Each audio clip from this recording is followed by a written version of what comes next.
Hello, welcome back. This is build update number 5.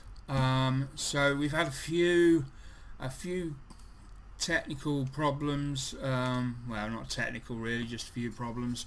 Let's get to it and have a look. So the last time we looked at it, I believe I showed I've done such a great finish on the car. It was a beautiful, stunning finish. I showed loads. I showed virtually everyone I could the finish I've done on this car. It was literally straight out of the airbrush, Tamiya paints, and it came out there. It was flawless, superb. I didn't touch it for days because I just kept showing everyone because I was so pleased with how good it was. You know, extremely lucky to have got it so nice. I did put a lot of effort into it. I've done a lot of sanding and flattening down, and then very thin coats. I think that was the trick that won it for me. Very thin coats and just built it up. Anyway, I decided I was going to mask off to do the silver bits on it. Masked off, and then someone commented and mentioned about bare metal foil, and it reminded me I'd bought a pack about a year ago. It sat in the drawer, I'd never used it, and they said, well, give it a go. So I did give it a go on a bit of plastic to see what it looked like.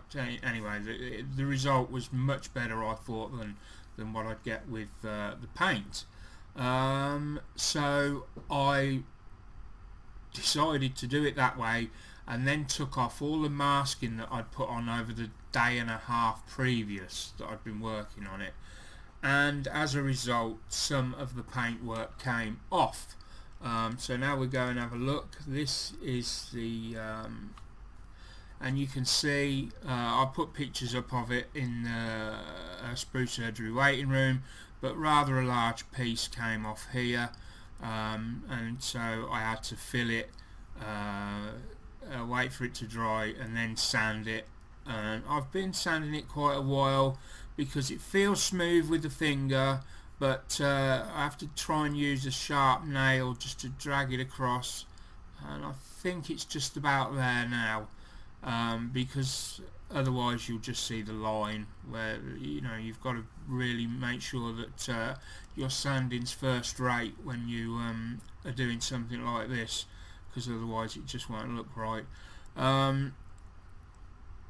Obviously I sanded the roof as well, and just polished that back going up through the sanders. It's not as good as it was before.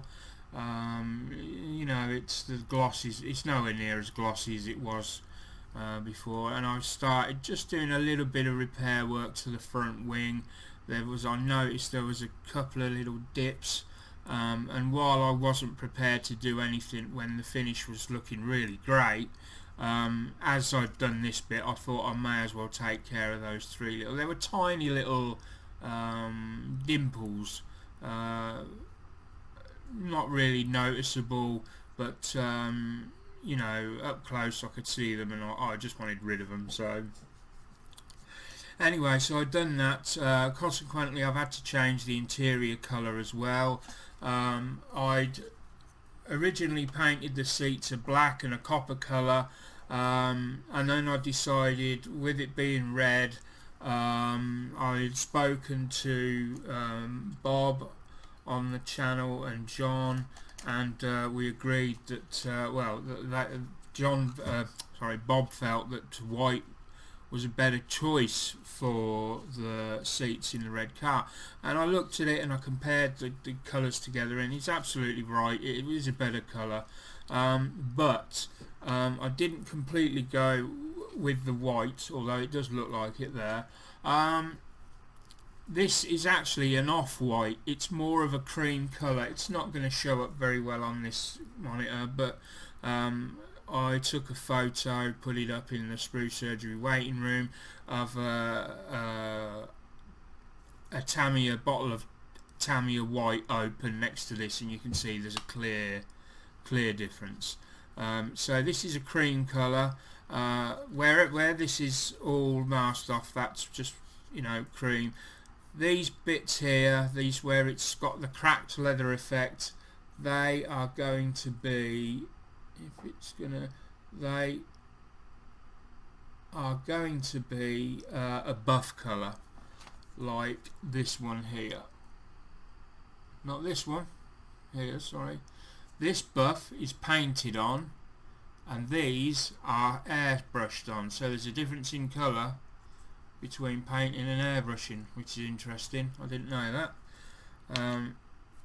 So yeah, so that's all in the process of being changed. I've resprayed the floor of the car. The dreadful detail on the floor, I've left it as it is. You're not really going to see it, but there's awful. Their detailing for their carpeted floor is dreadful. I don't know. You're not really going to see it. You see, well that no, it's not going to show up very well, but it does actually just look like wood chip when you get up close. No, sorry, it's not coming through very well.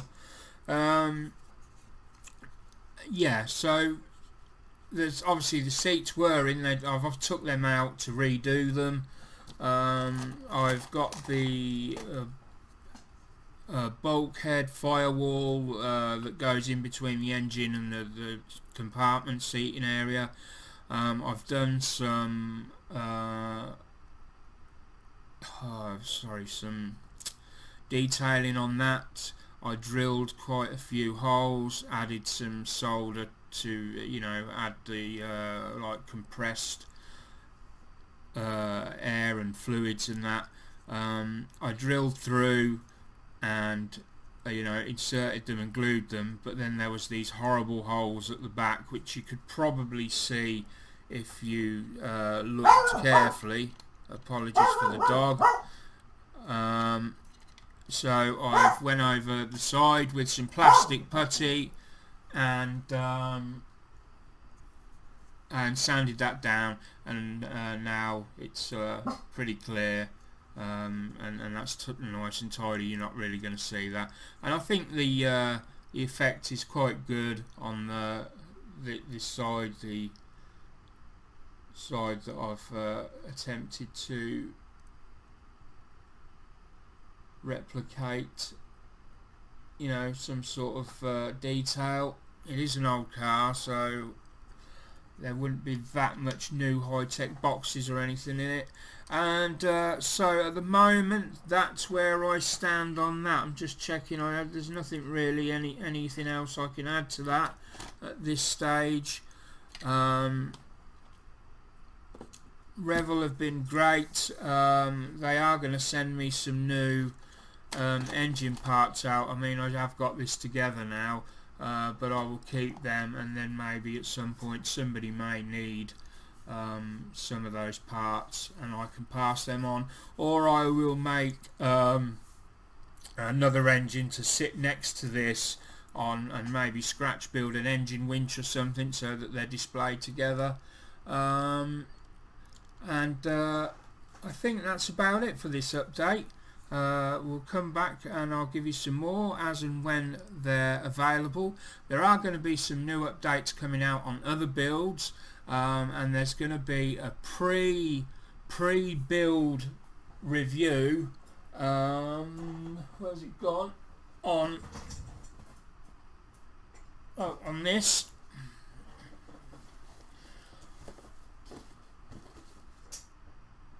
That will be coming very soon. It's going to be a new type of review. I'm not going to be doing the hour-long reviews anymore. I'm going to try and keep them nice and short. A quick look at the parts. We probably won't go through the instruction books anymore. Maybe just a quick look just to get a general feel for it, and then, you know, we're going to go like that. Hopefully people will find that more interesting. Don't forget, our podcast is very close to being released. 1st of June is going to be the first release. That episode is going to be all about Airfix. So join me, John and Josh, and have a listen to that. There'll be more details to follow, including where you can get it. I think the name of the company that I'm using is something cast, Brockcast or something. I can't remember now. But anyway, more details will be coming of that. And yeah, so get on board with that. Go over to Spruecast, which Josh is running, and give us a subscription, and you stay up to date with all the information and details there. So anyway, that's me signing off on update number 5. Until update number 6, I'll see you then. Bye for now.